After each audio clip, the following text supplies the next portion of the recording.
That right there was in Florida. There's going to be a lot of competitive congressional races coming up in 2026. And could these races flip blue? Democrats making major inroads in Florida. And there seems to be something in the air there. Could they be poised to vote Democratic this time and turn some of those congressional seats blue? Let's just take a look at some of the national polling in Florida where Donald Trump is deeply underwater. When we take a look at this strength in numbers, Elliot Morris chart right here, you see that Trump's underwater in Florida by about 5 points there. When you take a look at the latest Economist tracker and we look at Trump's approval nationwide, we're seeing in several what are considered to be deep red states, Trump is in the negative. You take a look at California, you take a look at Florida right here, and Donald Trump is somewhere between negative 5% and negative 10%. Not quite California is what I was going to say, where he's like negative 50%. But in Florida, we're talking about negative 5,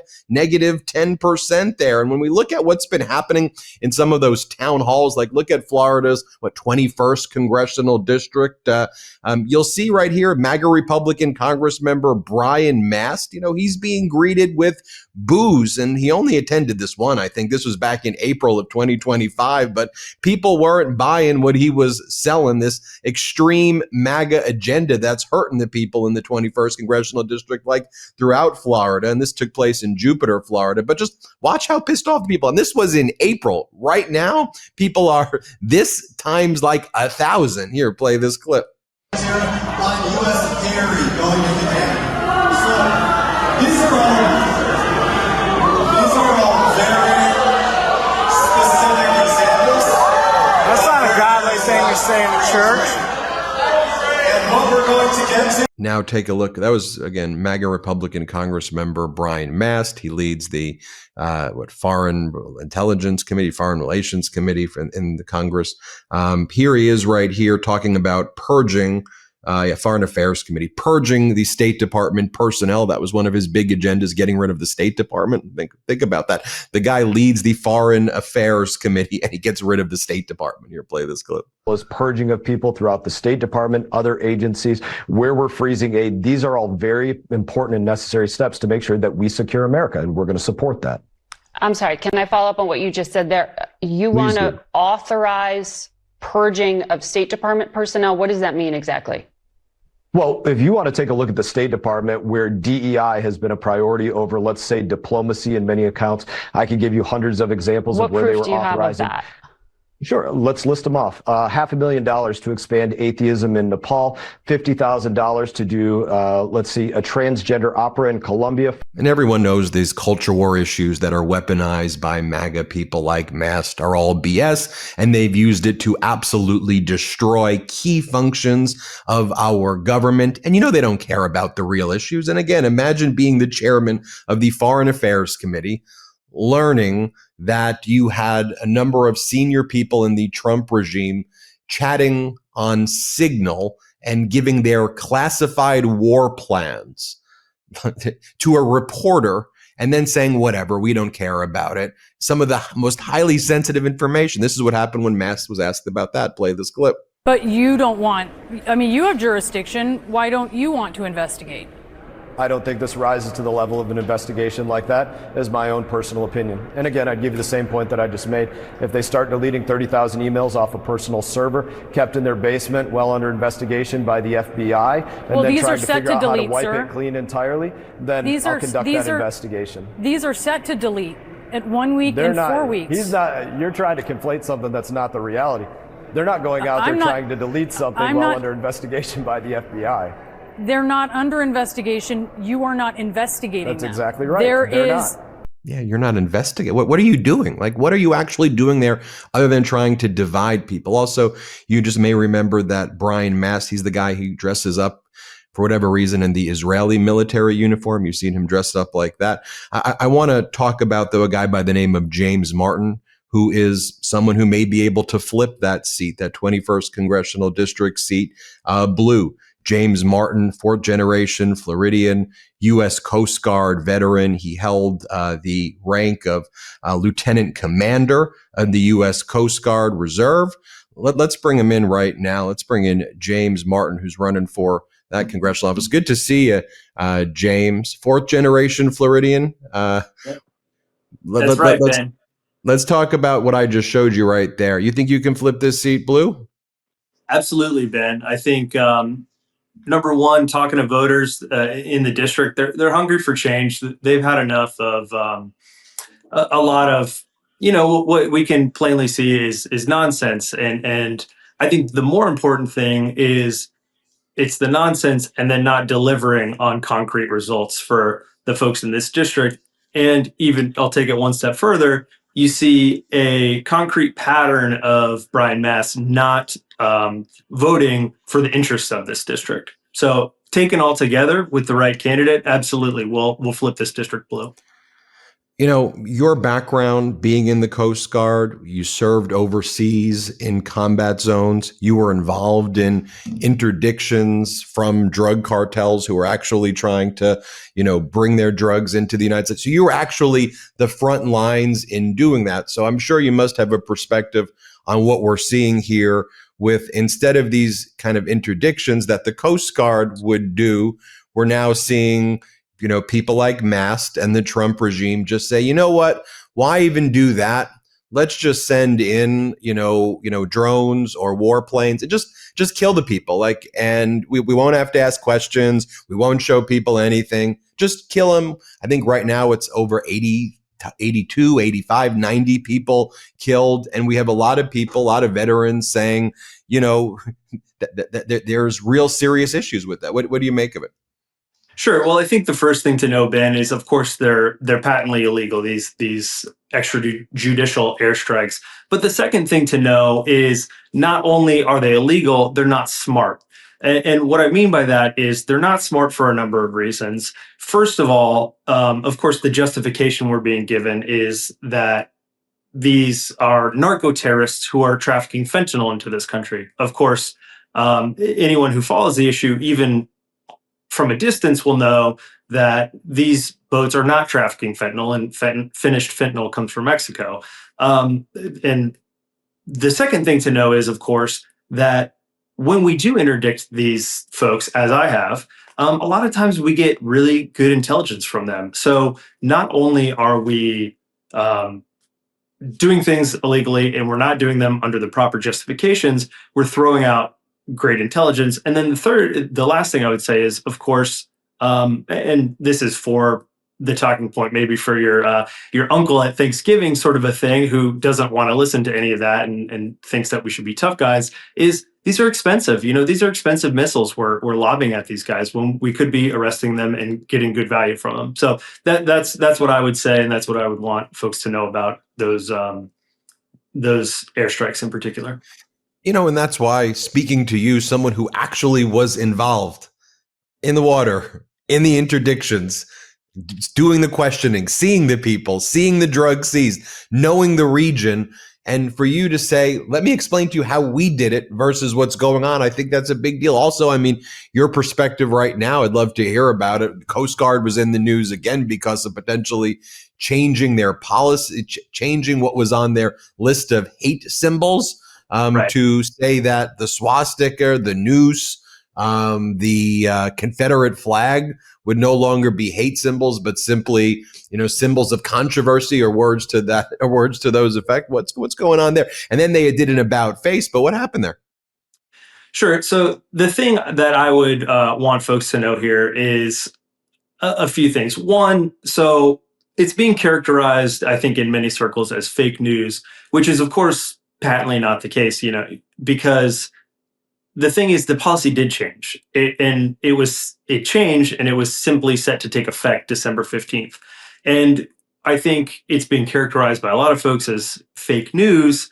But really, the sad reality is, and it's deeply upsetting to me as a member of the Coast Guard. I was a member of the Coast Guard from the time I was 18 years old. Until I separated in January. So, this is deeply upsetting to me. The thing of it is any time you change a law or policy, there is a reason. So what I have called for and have asked, what was that reason? Why was it changed in the first place? how was it drafted in such a way? Let's be charitable and say it was a mistake, as I, of course, hope it is. How was it drafted in a way that even approached downplaying hate symbols, right? And then lastly, of course, what are the safeguards to ensure that something like this never happens again? Because of, I think the very straightforward implications of causing upset in the ranks. I mean, what I think most people, of course, the part that's getting the most attention is the hate symbols, but sort of in the fine print of this policy is the change that Coast Guard members only have 45 days to report such an incident if something were to happen where a swastika or a noose was displayed to them. That doesn't really work if you're on a 6-month patrol and you don't feel that your chain of command is going to be able to adjudicate the matter properly. And you just have to keep that to yourself. And, that's no way to treat, in my view, some of the most junior people or any member of the Coast Guard, really. So I'll leave it there. But I think the biggest thing to come back to is that it was not fake news. It did change. And anytime law or policy changes, there's a reason. So what was the reason? Yeah. And the fact that that is what they're focusing the changes on, like that individuals are in a room saying, like, what are we going to do today with all of the issues going on in our country? And that's what I want to talk about next, the issues going on in our country, in the district. And there's so many things that need to be done. But the fact that in this current Trump regime, you've got people saying, you know what, that's what we're going to be focused on. I just want to give people a little bit more about your background so they know that you were selected to command 2 Coast Guard cutters in Fort Pierce, that the Coast Guard teams that you were working with and responsible for seized more than 200 tons of illicit narcotics with a street value of more than $3.5 billion, the detainment and onward prosecution of more than 450 suspected drug traffickers, and the interdiction of more than 250 migrants at sea. And so we think about the work that you've put through in your career, and you contrast it with what the regime is doing now, just killing over 85 people, and which patently illegal, and as you said, not smart. I just think that contrast is more clear when people know just the extent of your background, leading these teams. Before we go, though, I want to talk about your district. Obviously, Sure. People are suffering and struggling under this Trump regime, whether it's the economy, inflation surging, people heading to Thanksgiving. Things are far more expensive right now, while Trump and Mast pretend that things are cheaper and go, we've made everything so much better. Everything's amazing. Everybody's rich. Obviously, insurance is through the roof in Florida. The cost of living there is virtually unaffordable for many people. So as you're traveling throughout your district, what are you hearing and what are you going to do for your people that Mast isn't doing for the people? Well, thanks for that question, Ben. I think you highlighted a huge part of it. Of course, affordability and the economy, which is something I'm going to be laser focused on and am very focused on, whether it's property insurance. An issue that's a big thing for folks here is actually we have a major clean water crisis where, without getting into all the details, the big lake that's in the center of the state of Florida, Lake Okeechobee, it's very polluted. Folks may have seen it's the most polluted lake in America. The thing to know there is we have, for complicated reasons, we have discharges that come from that lake into our local waterways. And the estuary that we have in the district, the Indian River Lagoon, is actually the most biodiverse lagoon in North America, more biodiverse than the Everglades. And the reason, and this sounds very esoteric, but the reason that that's important is that is the lifeblood of this district, of this place. If that doesn't work, people's property values go down. People can't fish. That's both commercial fishermen, recreational fishermen. So folks are very seized with that. And the reason I mention it is Brian Mast has sort of positioned himself as a champion on clean water, while quietly, you may have seen last week, hollowing out the EPA, both the enforcement mechanisms that the EPA has and some of the definitions that really enable the federal government to enforce clean water rules. So just want to make mention of that. But because it is a huge part of the affordability of this place, of property insurance, I think we heard it best. I heard a quote: "Everything that Trump and Brian Mast is doing is making you either poorer or sicker." And that's what I come back to, and it's almost at the bottom of any issue. So that's what we're going to be laser focused on moving forward. Yeah, and that's why, to me, all these issues are connected, which is their priorities and their focus on, hey, let's bring the swastika back, let's do this, or it's like, let's destroy the State Department, or mess. Let's just start randomly talking about like bathrooms in Peru. And it's like the American people are like, dude, I just want to be able to sit at my Thanksgiving table and be able to afford the turkey this year. Like, I just want to be able to then be in a place where I can afford my rent and afford insurance. Like, can you talk about that versus all of this kind of weird stuff? Anyway, before we go, James, where can people find out more about the campaign? Sure. So we're at jamesmartinforflorida.com, and then we're on from there. We're on all social media except for Substack. I did get admonished by a lady last week that I was not on Substack, but we'll get there. But so that's jamesmartinforflorida.com, and we're on all social media channels. Thanks again, Ben.